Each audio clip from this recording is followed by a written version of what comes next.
110 ملیۆن پەنابەر لەژێر بەرپرسیارەتی کوردێکدان. دکتۆر بەرهەم چۆن توانی دووەم گرنگترین پۆستی نەتەوەی گرتوەکان وەربگرێت؟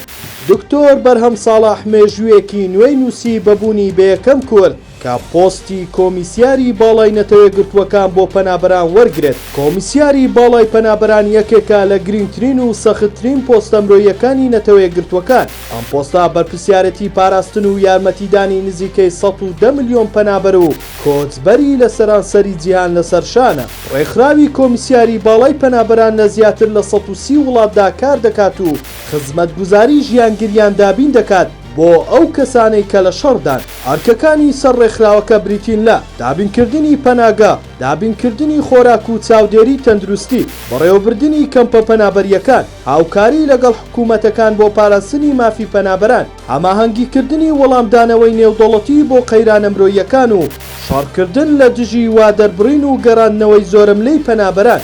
هاوکات لەم بارەوە دەستگای ستاندەر گەرمترین پیرۆزبایی یاراسەی بەڕێز دکتۆر بەرهەم ساڵح دەکات بە بۆنەی هەڵبژاردننی وەک سەرۆکی کۆمیسیۆنی باڵای نەتەوەی گرتوەکان بۆ کاروباری پەنابەران. هاوکات دەستخۆشی لێ دەکات کە خۆی بۆ بەدەستهێنانی ئەم پۆستە نێودەوڵەتیە پاڵاوتووە. دەستگای ستاندەر ڕایگەیان بۆ نەتەوەیەکی بێدەوڵەتی وەکو کورد وەرگرتنی پۆستێکی لەم چەشنە لە ڕێکخراوی نەتەوەی گرتووەکاندا دەستکەوتێکی گرنگ و بەشێکە لە گەرنتیمانەوە و بەهێزکردنی قەوارەی هەرێمی کوردستان و پشتیوانیەک بۆ پارچەکانی دیکە.